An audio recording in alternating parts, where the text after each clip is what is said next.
Hey there, it's Tony here, and welcome to episode 53 of the Dumb Leaders podcast. Behind every dysfunctional team stands a leader. Now that, I suppose, makes some sense because behind every team there's a leader.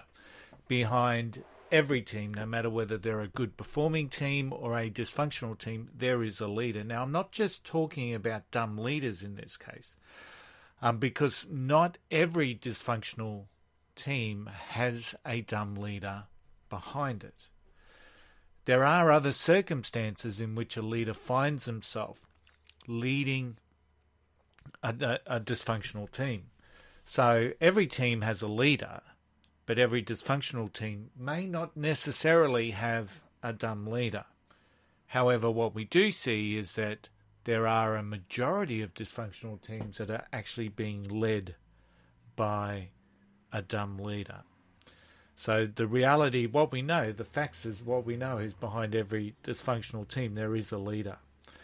But there's various circumstances. Now rest assured, consistently poor team performance is usually driven by a dumb leader. And we stand by that. So when you have got a team that is consistently delivering poor performance, it is usually driven by a dumb leader. But there are other reasons why teams have become dysfunctional. And I'll dive into that in just a second. But what we found is that often leaders will be leading a dysfunctional team, and they may be that they've just inherited that team. So they're fundamentally a good leader, and they've inherited a dysfunctional team from a previous dumb leader. It could be a first appointment. And as we know, a lot of people who are appointed to leadership positions or managing other people are not usually afforded the level of leadership training that they probably need to be a success in what it is that we do. So a lot of people are promoted because they're technically good at what they do. It could be the best salesperson gets promoted to become the sales manager and lead a sales team. But fundamentally, they've got no leadership skills, so they struggle to lead other salespeople.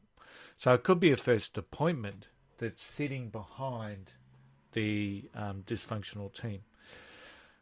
From a dumb leader perspective, they could be a selfish leader. They could have an ego, because usually what we see is people with an ego or a selfish will usually put themselves as a leader above the benefits or above the good, the common good of the team. So if you're a selfish leader or a leader that has an ego, fundamentally you may be one of the main reasons behind why the team is dysfunctional.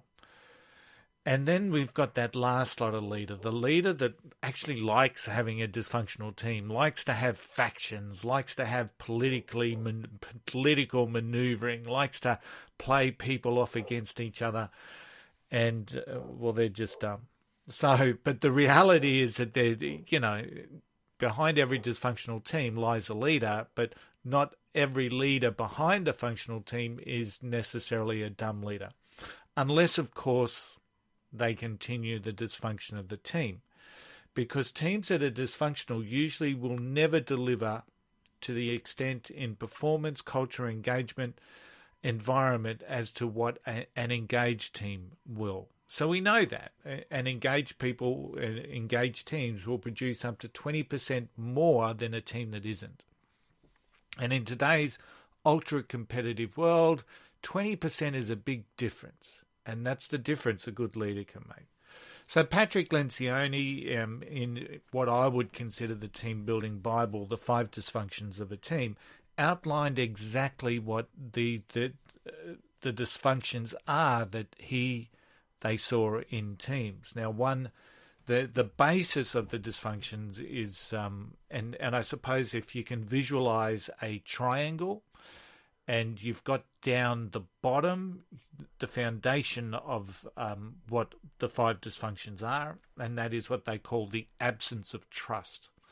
And then the other ones, the other dysfunctions that I'm going to measure, go up towards the pointy end of the triangle. So But the layer foundation behind the dysfunctions is an absence of trust. And that's pretty critical in all teams, to have trust in each other, to have trust that whether it's a sporting team, whether it's a high performer, or potentially what we're looking for is a high performing team. But any team in the workplace that suffers from a lack of trust will no doubt minimize the performance that they're going to deliver, because people are untrusting or mistrusting of each other. So it starts with the absence of trust. It then moves into what Lencioni describes as the fear of conflict. I won't necessarily go into that today, the fear of conflict, but conflict is not necessarily that disruptive, bitter conflict that many of us associate with the word conflict leadership or conflict management. Conflict is about being able to have those passionate debates, have those conversations around an issue, to be able to share opinions openly. Because when we don't have that, when we have that fear of conflict, we see people walking around on eggshells. And at the end of the day, we don't want that. Within our teams, if you've got people walking around people on eggshells for fear of upsetting them, you don't have a high-performing team. I would lay down misere that you do not have a high-performing team if you indeed have that culture where people are walking around on eggshells. So absence of trust, fear of conflict. The third layer up is a lack of commitment. So we're not committing to each other. And when we don't commit to each other, we don't commit to standards, we don't commit to outcomes, we don't commit to doing the extra for what it is that we believe in. So on top of that, we've got an avoidance of accountability. So we've got the finger-pointing culture going on. We've got blame, we've got excuses, we've got denial. We've got all of that stuff happening in relation to the dysfunctions of a team. And ultimately what happens is we get an inattention to results. And what we mean by the inattention of results, we don't have a focus on what the outcomes are going to be.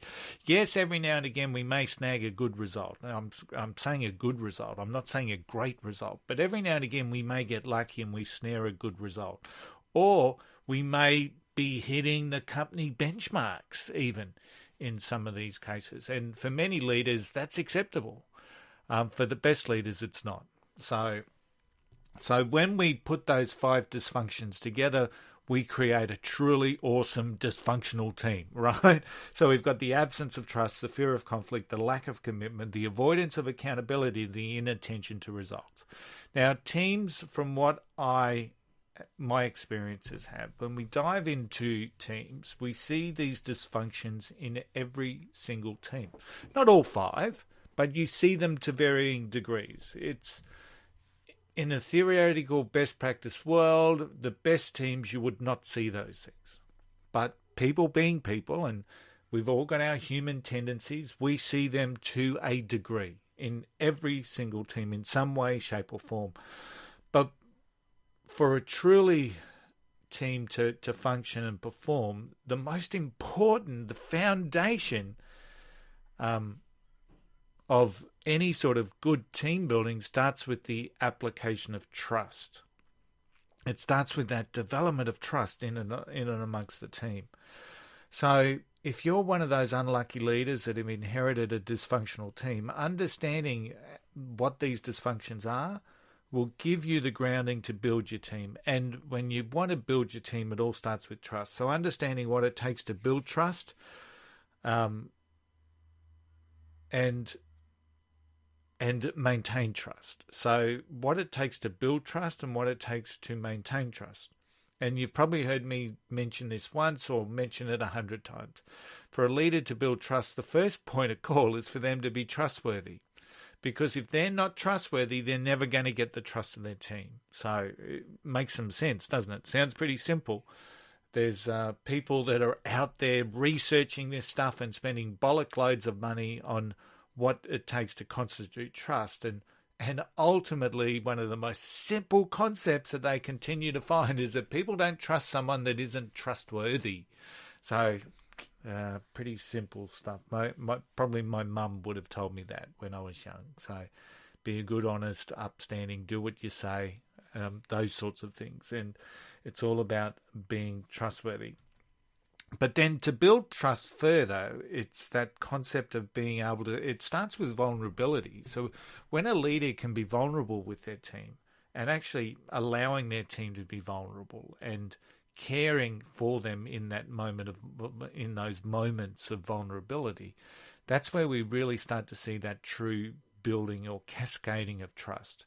When people know a little bit more about each other, we start to understand them a little bit more. So understanding their background, how hard they've worked, how they've got to be where they are, really does enable us to be able to build trust in a much greater situation. So Lencioni lays it all out in his book, The 5 Dysfunctions of a Team, and he also has a facilitator guide that's available for those leaders that are wanting to build trust or have taken on a dysfunctional team. It's a really great place to start. And as with anything, it's a leader's got to lead by their actions. So if you want your team to be vulnerable to build that trust, you have to be vulnerable. So if you're going to stand behind the wall of bullshit or that testosterone or whatever we want to call it, the bluff and bluster sort of scenario, it's unlikely that you're actually going to be able to build the deep trust that you actually want to create the team that you want to build. So if you want to build a team that is functional and performs, it's amazing what you can do when there's two simple concepts I want you to take on board today: intention and investment. You have to have an intention to do it, and then you've got to invest personally to do it. Invest your personal time, invest your personal consciousness to be able to build the team that you want. Yet many leaders will use tactics and strategies that keeps them forever in the dysfunction zone. You know, you've heard about the twilight zone. For a leader in a team, it's called the dysfunction zone. They use divide and conquer, which is seriously the most ridiculous thing.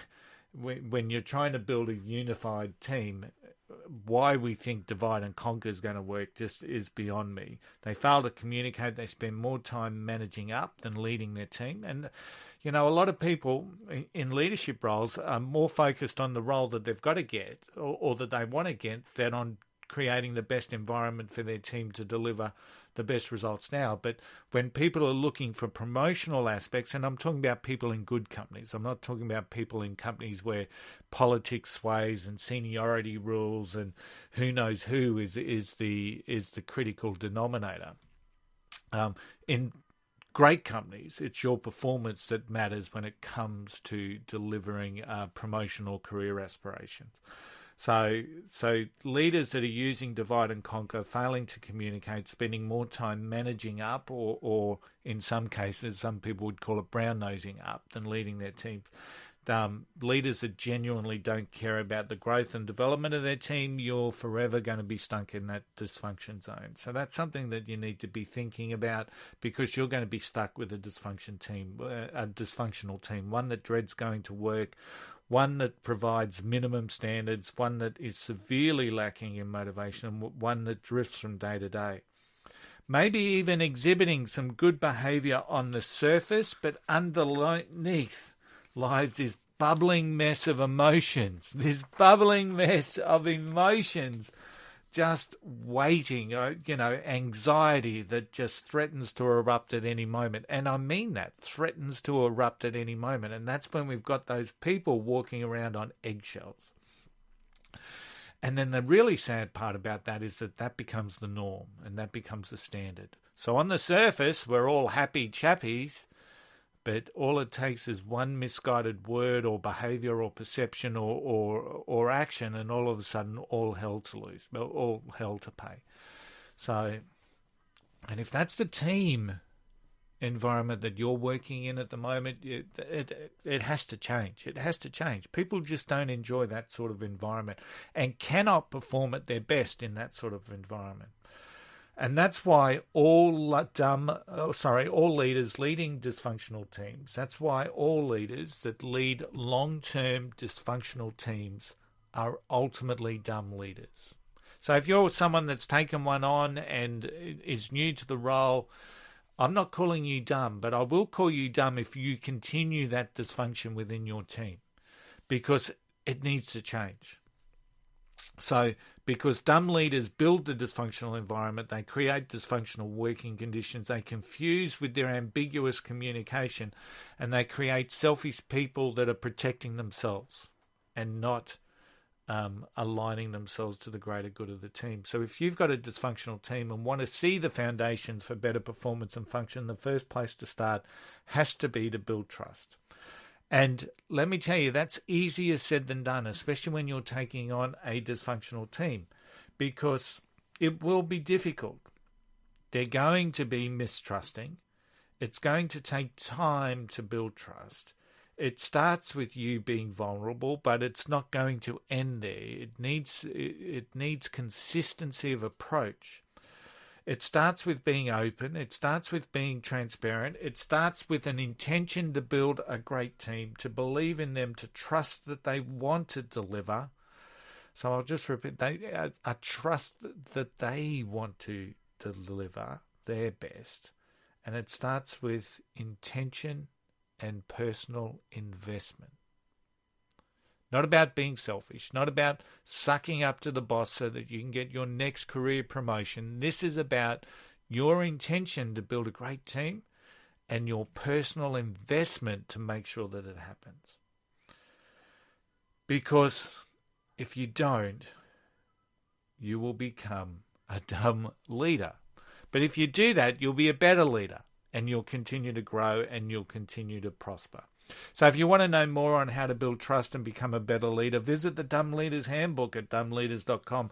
Make contact with us, ask us some questions, share some stories, and we will help guide you to become a better leader. I'll see you all again next week. Bye for now.